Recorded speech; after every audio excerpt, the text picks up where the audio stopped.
Selamat siang, Ibu Ninik dan teman-teman. Kami dari kelompok 3 akan menjelaskan mengenai Corporate Governance System.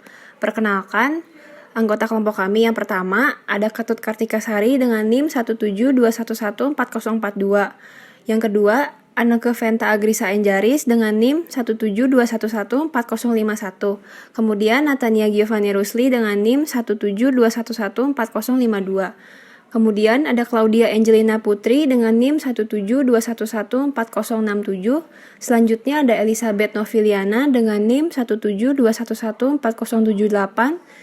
Kemudian ada Monica Gersia Geraldine dengan NIM 172114085 dan Abram dengan NIM 175311087. Nama saya Natania Giovanni dengan NIM 172114052. Sekarang saya akan menjelaskan tentang governance sebagai sebuah sistem, kemudian corporate governance, sistem, dan model. Yang pertama, governance sebagai sebuah sistem. Sistem sendiri merupakan kesatuan antar komponen keseluruhan yang terdiri dari beberapa bagian yang memiliki hubungan fungsional antara bagian-bagian dan hubungan fungsional dari keseluruhan. Sehingga hubungan ini menciptakan ketergantungan antara bagian-bagian yang terjadi. Jika satu bagian tidak bekerja dengan baik akan mempengaruhi keseluruhan. Saya contohkan sebuah perusahaan. Dalam perusahaan pasti memiliki beberapa divisi. Misalkan divisi distribusi, divisi produksi, atau divisi pemasaran. Nah, ketiga divisi ini tuh harus berjalan bersamaan karena jika salah satunya tidak berjalan dengan baik, pasti akan mempengaruhi divisi lainnya sehingga tujuan perusahaan akan kurang maksimal tercapainya seperti itu. Kemudian governance sebagai sebuah sistem juga membantu mengatur dan mengendalikan suatu organisasi seperti yang sudah saya jelaskan. Kemudian, governance sebagai sebuah sistem juga membantu memberikan kepercayaan manajemen dalam mengelola keuangan investor dalam suatu perusahaan untuk menghindari konflik dan biaya keagenan. Dalam hal ini saya akan memberikan contoh. Berdasarkan artikel yang saya temukan melalui dari website Hukamnas, terdapat 5 contoh kasus GCG. Nah, salah satunya yaitu kasus GCG oleh PT Katarina Utama. Dalam artikel tersebut disebutkan bahwa pada Agustus tahun 2010, salah seorang dari pihak pemegang saham PT Katarina tersebut melaporkan bahwa telah terjadi tindakan pelanggaran GCG di mana dana yang seharusnya digunakan untuk membeli peralatan, modal kerja, serta menambah kantor cabang tidak digunakan sebagai mestinya. Berdasarkan artikel yang telah saya ceritakan tadi, di sini pihak pemegang saham PT Katarina mengetahui bahwa dana yang diinvestasikan tidak digunakan sebagaimana mestinya. Maka sistem governance yang baik dalam suatu perusahaan dapat membantu pihak manajemen dalam mengelola keuangan investor dalam suatu perusahaan untuk menghindari konflik seperti tadi yang mungkin dapat terjadi. Kemudian yang kedua, corporate governance sebagai sistem dan model. Governance model sendiri merupakan kerangka dan proses yang dilakukan dalam sebuah organisasi. Kemudian governance system merupakan keterlibatan aktif dari seluruh pihak-pihak dalam suatu organisasi. Sistem governance tidak dapat bekerja tanpa didukung dengan model governance. Secara keseluruhan, berjalannya sistem governance akan sangat ditentukan oleh bagaimana individu dalam suatu organisasi atau perusahaan bekerja sama untuk mengantisipasi, memahami, dan melakukan tindakan sehubungan dengan konsekuensi yang dapat muncul dalam suatu perusahaan. Perkenalkan, nama saya Elizabeth Noviliana dengan NIM 172114078. Saya akan menjelaskan tentang keberagaman sistem corporate governance. Dari keberagaman ini, tentu menimbulkan banyak pandangan yang berbeda dari satu negara dengan negara yang lain. Namun, dari keberagaman ini, kita juga dapat melihat adanya manfaat dan masalah yang timbul. Manfaat pertama yang bisa dirasakan adalah meningkatnya nilai dalam organisasi. Hal ini dilakukan untuk kepentingan dari beberapa pihak yang terjun secara langsung di dalam organisasi saat melakukan interaksi dengan lingkungannya. Manfaat kedua yang bisa dirasakan adalah meningkatnya akses korporasi, di mana hal ini terwujud karena terpenuhnya akses ke dalam pasar modal dan meningkatnya daya saing dari korporasi. Di balik banyaknya manfaat yang didapat, terdapat beberapa masalah yang akan muncul saat melaksanakan praktik corporate governance. Salah satunya adalah karena penerapannya yang berbeda di setiap negara. Karena corporate governance sangat beragam, maka penerapannya akan berbeda satu negara dengan negara lainnya. Hal ini juga bersifat dinamis, sehingga akan rentan terhadap banyaknya perubahan yang menyebabkan corporate governance tidak memiliki sistem yang spesifik yang dapat diterapkan oleh semua negara secara universal. Selanjutnya adalah variasi dari praktik corporate governance. Dengan adanya variasi ini, maka diharapkan akan ada sistem governance yang efisien yang timbul melalui proses pengembangan. Sistem ini juga dibuat dengan tujuan untuk kesejahteraan masyarakat banyak. Hal ini tentunya akan menjadi harapan bagi semua pihak agar terjadi di masa depan. Perkenalkan, nama saya Ketut Kartika Sari, NIM 172114042, Prodi Akuntansi. Saya akan membahas governance dan sistem keuangan dan governance pemisahan kepemilikan dan pengendalian. Nah, yang pertama akan saya bahas governance dan sistem keuangan. Investasi pemilik berupa ekuitas dalam perusahaan yang diperhatikan tergambar melalui struktur modal. Nah, apa sih itu struktur modal? Nah, struktur modal di sini adalah suatu pola yang menggambarkan bagaimana risiko dan pengendalian dialokasikan oleh investor dalam suatu korporasi. Selain itu, dalam struktur modal tidak hanya berhubungan dan terbatas pada struktur antara pembiayaan menggunakan utang dengan ekuitas. Sistem keuangan yang dianut oleh sebuah perekonomian terbagi menjadi dua, yaitu ada sistem keuangan berorientasi pada bank dan sistem keuangan berorientasi pada pasar. Nah, kedua bagian tersebut didasarkan kepada perspektif incomplete contracting literatur. Selanjutnya, perbedaan terhadap dua orientasi terbagi menjadi dua. Yang pertama, penggunaan sumber pembiayaan yang dominan dalam suatu perekonomian. Nah, jika dilihat dari sistem keuangan berorientasi perbankan, pembiayaan perusahaan lazimnya didominasi oleh penggunaan sumber pembiayaan dari lembaga perbankan, baik institusi perbankan, bank umum komersial maupun bankir investasi. Nah, jika dilihat dari sistem keuangan berorientasi pada pasar, pembiayaan perusahaan didominasi oleh dana yang berasal dari pasar keuangan, terutama pasar modal. Pembiayaan pasar modal tidak hanya berbasiskan ekuitas saja, namun bisa dengan utang melalui penerbitan obligasi perusahaan. Kemudian perbedaan yang kedua yaitu pola sistem keuangan pada peranan bank umum. Nah, jika dilihat dari sistem keuangan berorientasi pada pasar, lazimnya ditemukan pada berbagai negara Anglo-Saxon, contohnya AS, Inggris, Kanada, Australia, dan negara persemakmuran.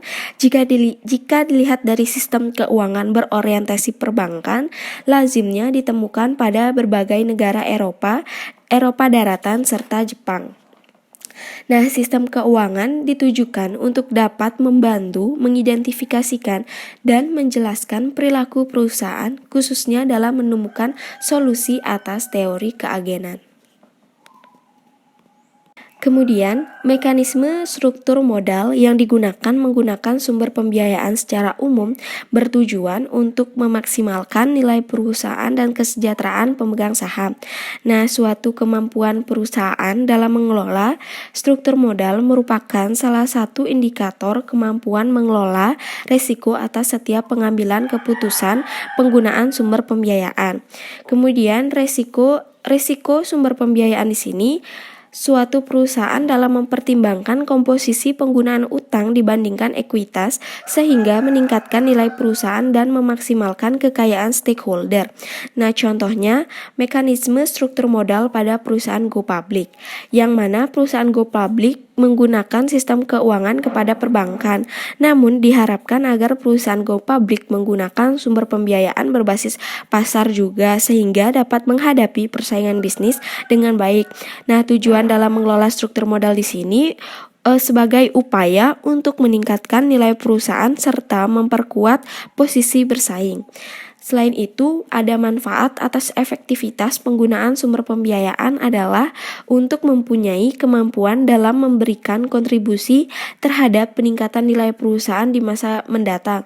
Nah, hubungan antara orientasi sistem keuangan dengan struktur modal di sini, pola pembiayaan akan mempengaruhi struktur modal korporasi di tingkat mikro, namun akan mempengaruhi sistem keuangan suatu perekonomian makro.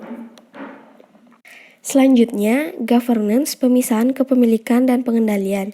Nah, pemisahan kepemilikan dan pengendalian di sini sudah menjadi akar masalah dari konsepsi corporate governance dan telah diakui melalui tradisi yang berumur panjang. Kemudian, studi yang dilakukan oleh Laporta dan kawan-kawan menemukan bahwa 64% perusahaan terbesar di 27 negara terkaya mempunyai controlling stakeholder dengan pengendalian terpusat pada keluarga. Nah, jika dilihat di Indonesia juga diungkapkan oleh peneliti bahwa sebesar 71% perusahaan go public yang terkonsentrasi pada family ownership. Nah, kemudian kritikan atas kepemilikan perusahaan dan Schiffer pada tahun 1997 memberikan kekuasaan yang berlebihan pada pemegang saham pengendali dalam menggunakan sumber daya korporasi atau tujuan kelompok tersebut akan merugikan kepentingan stakeholder. Namun, keberadaan pemegang saham dengan jumlah mayoritas mampu memberikan manfaat kepada korporasi dikarenakan memiliki insentif yang kuat. Selain itu, akan mengurangi kebutuhan pengawasan dan supervisi dari pihak eksternal perusahaan. Selanjutnya, dilanjutkan oleh teman saya. Perkenalkan, nama saya Anna Kovianta Jaris, NIM 172114051. Pada kesempatan kali ini, saya akan membahas tentang struktur kepemilikan dan mekanisme pengendalian. Berbagai penelitian terdahulu telah menggunakan teori keagenan atau agensi teori untuk mengobservasi hubungan antara berbagai pihak dalam sebuah perusahaan. Teori keagenan, sebagaimana dibahas pada bab sebelumnya, telah digunakan secara luas sebagai latar belakang teoritis untuk mempelajari dan memahami hubungan antara kepemilikan dan kinerja korporasi. Teori keagenan memiliki dua jenis perangkat governance, yaitu pengendalian internal dan pengendalian eksternal. Mekanisme pengendalian eksternal mengacu kepada kemungkinan lingkungan eksternal perusahaan bereaksi dalam mendisiplinkan perusahaan yang memiliki kinerja perusahaan yang rendah. Sementara mekanisme pengendalian internal mempercayakan efektivitas pengendalian pada perangkat internal yang terdapat dalam perusahaan, seperti keberadaan dewan komisaris. Secara umum, mekanisme pengendalian korporasi tersebut akan berfungsi sebagai mekanisme check and balance untuk kegiatan operasional perusahaan dan secara bersamaan akan turut mendisiplinkan berbagai pihak yang memiliki kepentingan dengan organisasi korporasi. Kemudian, bukti empiris. Keberadaan bukti tersebut mengaji dampak berbagai variasi struktur kepemilikan pada kinerja perusahaan mengacu pada hampir semua perusahaan di berbagai negara. Dengan perbedaannya lingkungan organisasi tempat korporasi berada, maka berbagai hasil penelitian tersebut tidak dapat digeneralisir, sebagaimana juga ditemukan pada negara berkembang lainnya. Beberapa perangkat pengendalian korporasi sebagaimana dijelaskan tidak dapat bekerja secara optimal sebagaimana penerapan di berbagai negara maju. Dengan sistem keuangan yang mapan, misalnya, mekanisme pengendalian eksternal melalui pengambil alihan perusahaan secara kasar di negara berkembang. Penyebabnya adalah karena kepemilikan perusahaan terkonsentrasi di tangan sekelompok keluarga yang memiliki pengendalian yang kuat sebagai pemegang saham mayoritas dan mengendalikan. Sebagaimana lazim ditemukan pada korporasi di negara berkembang, pemegang saham berupa keluarga akan melakukan pengendalian secara ketat terhadap operasional perusahaan dan dapat mempengaruhi keputusan manajemen melalui keterlibatan mereka sebagai pemilik mayoritas dalam keanggotaan direksi atau Dewan Komisaris. Nama saya Monica Gersha Geraldine dengan NIM 172114085. Selanjutnya, saya akan menjelaskan mengenai karakteristik dan komparasi corporate governance.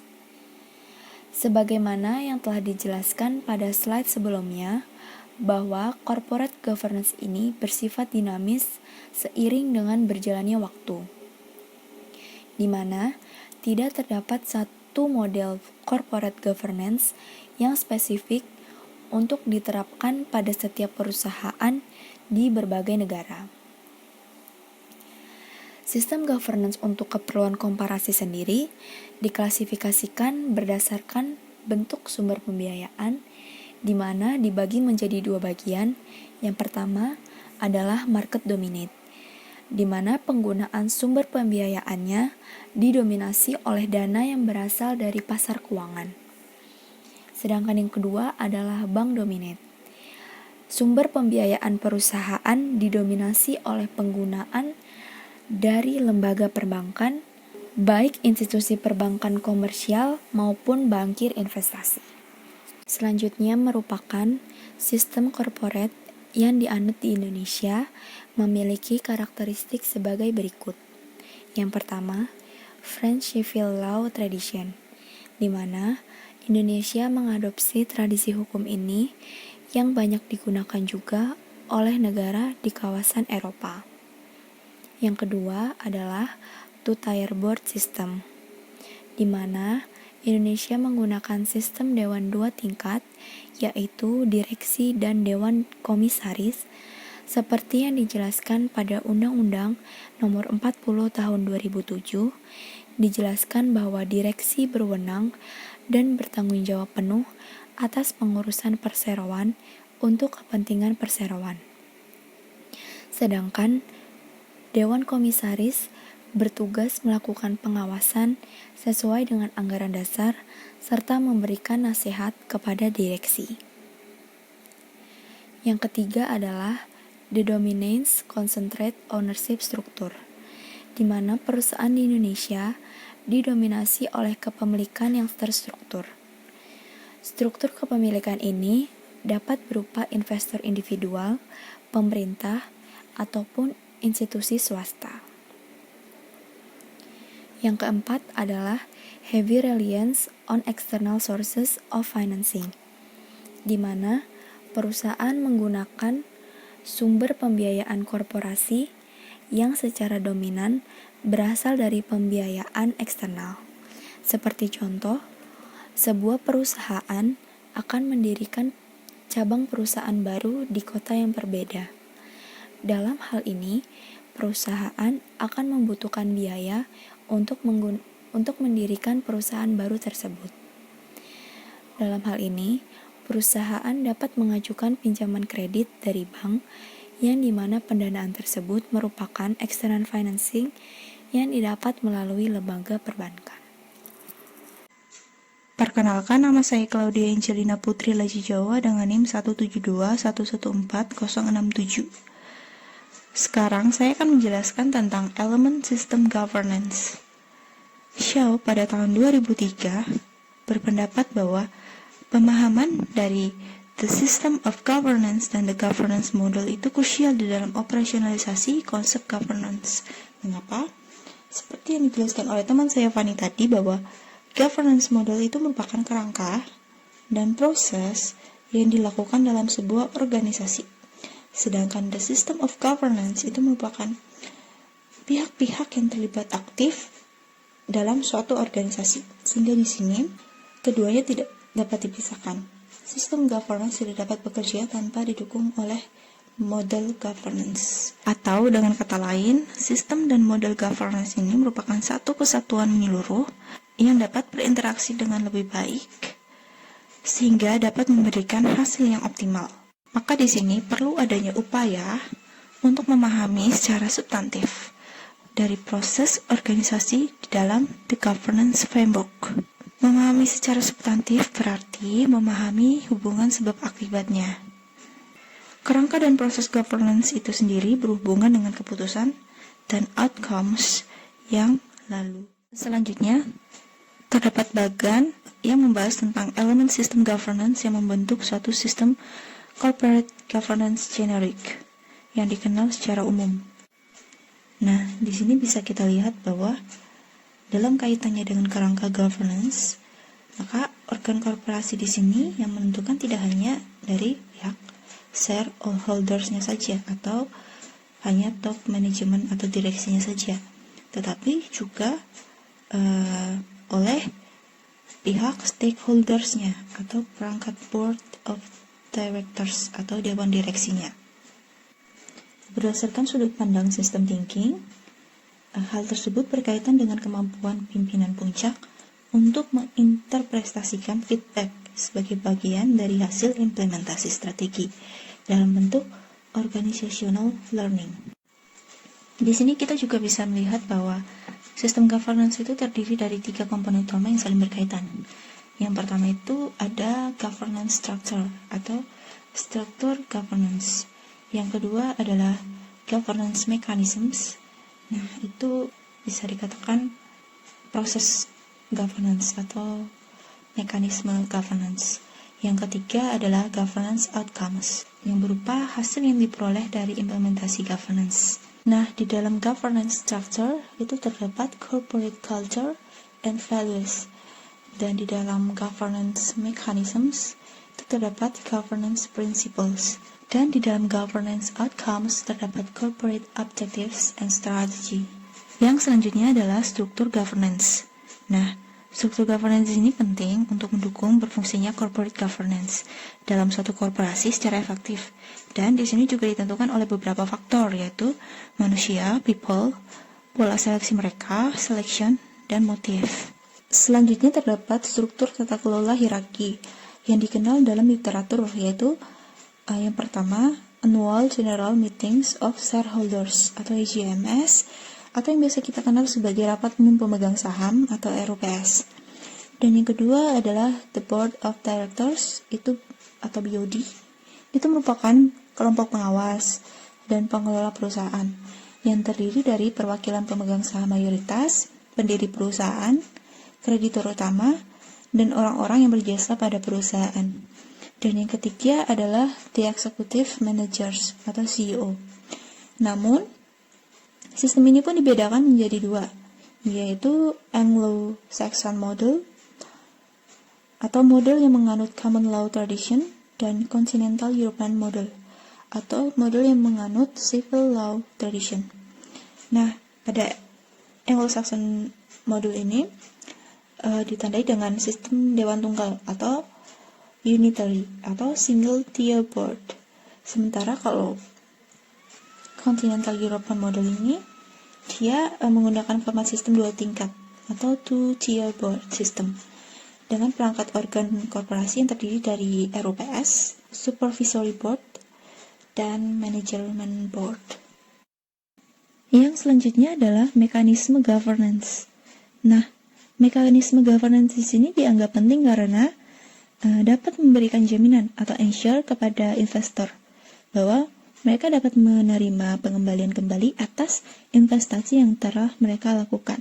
Sedangkan mekanisme governance di sini dapat dikategorikan secara umum berdasarkan karakteristiknya menjadi 2, yaitu mekanisme pengendalian internal dan mekanisme pengendalian eksternal. Karakteristik dari kedua jenis mekanisme governance ini yang menyebabkan terdapatnya sistem governance yang berbeda-beda antar negara. Perbedaan tersebut itu disebabkan oleh perbedaan sistem keuangan, hukum, dan kerangka regulasi yang digunakan, serta eksistensi pasar di dalam memobilisasi modal yang akan dimanfaatkan oleh perusahaan. Nah, perhatian utama dari mekanisme internal itu adalah yang pertama dilihat dari tujuannya. Tujuan utama mekanisme pengendalian internal itu sebagai perangkat early warning system di dalam memosisikan agar organisasi back on track atau kembali ke jalur yang semestinya sebelum berbagai kesulitan yang dihadapinya mencapai tahap yang mengkhawatirkan. Sedangkan mekanisme pengendalian eksternal dia sebagai fungsi kontrol yang beroperasi melalui kompetisi pasar sebagai bagian dari perangkat governance di dalam mendisiplinkan perilaku manajemen. Sebagai contoh, di Indonesia misalnya, pasar modal yang ada relatif belum berkembang karena minimnya ketersediaan informasi untuk publik tentang kinerja perusahaan yang terdaftar di pasar tersebut sebagai dasar bagi berbagai pihak untuk mengambil suatu keputusan. Dengan demikian, dapat dinyatakan bahwa terdapat hambatan yang relatif besar untuk dapat beroperasinya mekanisme pasar di dalam mendisiplinkan perusahaan secara efektif di berbagai negara berkembang, seperti di Indonesia. Perkenalkan, nama saya Abram dengan NIM 175314087 dari Prodi Informatika. Kali ini saya akan membahas tentang governance outcomes. Pasti muncul nih di pikiran teman-teman, apa itu governance outcomes? Seperti yang kita ketahui, governance adalah tata kelola, sedangkan outcomes adalah hasil. Dapat kita simpulkan bahwa governance outcomes adalah tata kelola untuk mendapatkan hasil yang baik. Governance outcomes yang diimplementasikan melalui tata kelola perusahaan itu sendiri diharapkan dapat meningkatkan daya saing dan akses perusahaan terhadap sumber pembiayaan atau investor tingkat global. Tidak hanya itu saja, governance outcomes bertujuan untuk menilai kualitas outcomes yang memenuhi harapan stakeholders atau pihak yang memiliki kepentingan dengan perusahaan tersebut. Berikut kami akan membahas tentang manfaat dan hasil akhir yang diharapkan dari governance outcomes. Pertama, yang akan kami bahas yaitu agensi teori. Sebelum membahas tentang manfaat governance outcomes terhadap agensi teori, kita harus tahu dulu apa itu agensi teori. Agensi teori merupakan konflik kepentingan antar pihak yang terlibat dalam perusahaan. Konflik kepentingan itu sendiri dapat terjadi ketika adanya perbedaan tujuan antara pihak-pihak yang memiliki kepentingan berbeda terhadap perusahaan. Contohnya, misalnya terdapat pihak yang mencari keuntungan, namun dengan dapatnya keuntungan tersebut, dia merugikan pihak lain. Nah, untuk mengurangi masalah dan konflik tersebut, perusahaan menerapkan governance outcomes. Seperti itu, teman-teman. Kemudian pengaruh lingkungan. Pengaruh lingkungan yang akan kami bahas yaitu contohnya seperti persaingan. Untuk menghadapi persaingan, tentu saja perusahaan memerlukan governance outcomes untuk melakukan penyesuaian sehingga dapat bertahan hidup. Bertahan hidup yang dimaksud yaitu bertahan hidup dari persaingan dan bertahan di tengah kemajuan teknologi yang semakin pesat. Seperti itu, teman-teman. Lalu bagaimana untuk mencapai hasil akhir yang baik? Hasil tersebut dapat dicapai jika semua elemen yang terdapat dalam suatu governance system dapat bekerja secara optimal atau sesuai harapan. Seperti itu, teman-teman. Sekian presentasi dari kami mengenai corporate governance system. Kami dari kelompok 3 mengucapkan terima kasih.